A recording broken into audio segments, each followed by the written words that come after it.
I never imagined my life would spiral the way it did. My name is Alex, and 8 years ago I made a choice that changed everything. My wife's name is Samantha, and at the time, we were navigating the usual ups and downs of marriage. I was a mid-level manager at a marketing firm, and my boss, Claire, was sharp, ambitious, and truth be told, captivating in ways I couldn't ignore. It started innocently, or so I told myself. Late nights at the office, extra coffee runs, casual conversations that lasted longer than they should have. One evening, after a particularly grueling project, Claire leaned over my desk and something clicked. That click turned into a series of choices. Decisions I thought I could contain, decisions that would eventually unravel everything I had built with Samantha. The first time Samantha noticed, she didn't confront me outright. Subtle questions, a lingering look, the occasional pointed comment, small warning signs that I arrogantly ignored. I justified my actions to myself, convinced that I was being careful, that no one would ever find out. But deception has a way of exposing itself, and my carefully constructed facade was about to crumble. The day it all came out remains burned in my memory. Samantha found a message on my phone, just one that revealed the extent of my betrayal. Her eyes, once warm and trusting, now reflected hurt, disbelief, and anger. The confrontation wasn't loud or explosive, it didn't need to be. Every word she didn't say screamed at me louder than any shouting match could. The weight of her disappointment settled over me like a storm I couldn't escape. I tried to explain, to rationalize, to apologize, but the words felt hollow even to me. Samantha's silence was the loudest punishment. She packed her things and left for the night, leaving me alone in a house that now felt foreign. In that moment, I understood the full gravity of what I had done. Not only had I betrayed my marriage, but I had undermined the trust of the one person who had believed in me unconditionally. Over the next few days I attempted to fix what I had broken. But Samantha's absence was constant, and her messages were brief, cold, and distant. Each interaction reminded me of the irreparable damage I had caused. Every time I looked at her, I saw not the woman I loved, but a mirror reflecting my own failure, my selfishness, and the consequences of my choices. And yet, life has a strange way of unfolding. 8 years later, circumstances would bring Samantha, Claire, and me back into a confrontation that neither of us could have anticipated. What started as betrayal, regret, and heartbreak was about to evolve into a reckoning that changed all of us forever. 8 years later, life had moved on, or at least it seemed that way. I had tried to rebuild myself, professionally and personally. Samantha had her own life, her own routines, and her own choices, and I assumed the past had settled into memory. But fate has a way of resurfacing buried truths when you least expect them. It began with a simple message. I received an email from Samantha's sister, Emma, asking if I could meet Samantha to discuss something important. At first, I hesitated. After all, 8 years of silence, mistakes, and resentment had passed. Why would she want to meet now?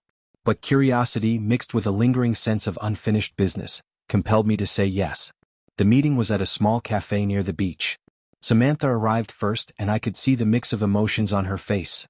Uncertainty, lingering resentment, and something else I couldn't quite identify. Claire wasn't there yet, which only heightened the tension.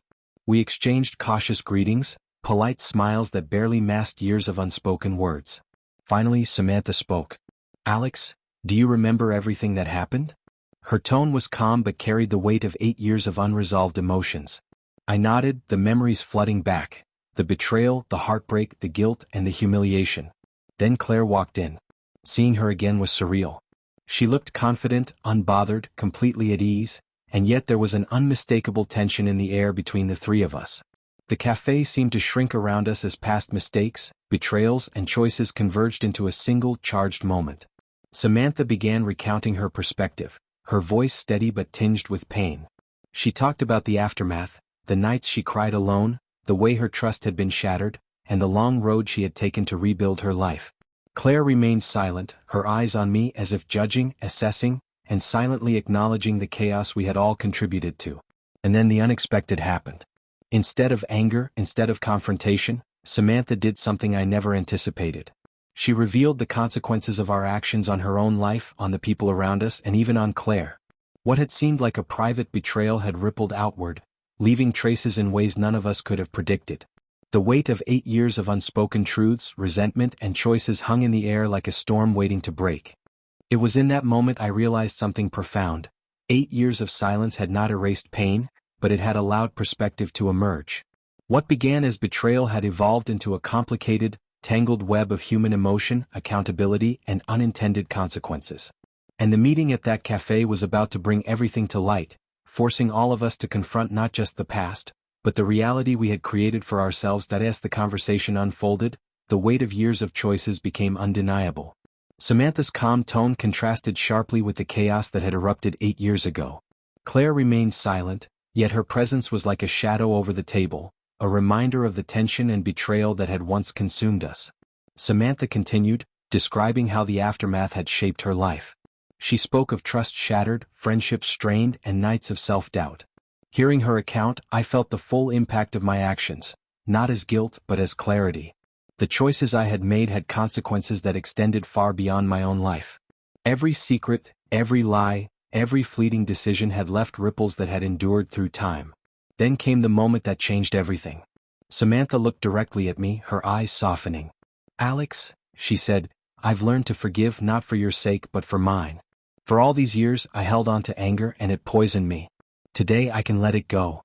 The room seemed to exhale, and I realized that this was the first time in 8 years we were facing each other without the weight of silent resentment. Claire finally spoke. Her voice was steady but carried an unexpected weight. "I made mistakes too," she admitted. "We all did. But it's not about blame anymore. It's about moving forward, separately but with honesty." Her words were simple, yet they carried the gravity of someone who had lived through the consequences of choices and betrayal. In that small cafe, 8 years of tension, guilt, anger, and regret finally collided with clarity and understanding. The three of us sat in silence for a moment, letting the history of our shared past settle into perspective.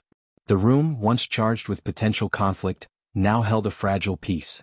Walking away from that meeting, I felt something I hadn't felt in years: relief. Not relief from guilt, nor from punishment, but relief from the weight of unspoken words, unresolved tension, and lingering resentment. I realized that betrayal doesn't end with exposure. It ends with acknowledgement, understanding, and ultimately choice. 8 years later, life had given us a reckoning that none of us expected. The past could not be erased, but the present offered the chance for closure. I had faced the consequences of my actions, seen the human cost, and understood that accountability isn't just about punishment. It's about learning, reflecting, and moving forward with honesty. As I left the cafe, the sun setting behind me, I knew that life would never be the same, yet it had also never felt more clear. The mistakes of the past had shaped us, yes, but they no longer defined us. And for the first time in 8 years, I felt a quiet, unshakable sense of closure and peace.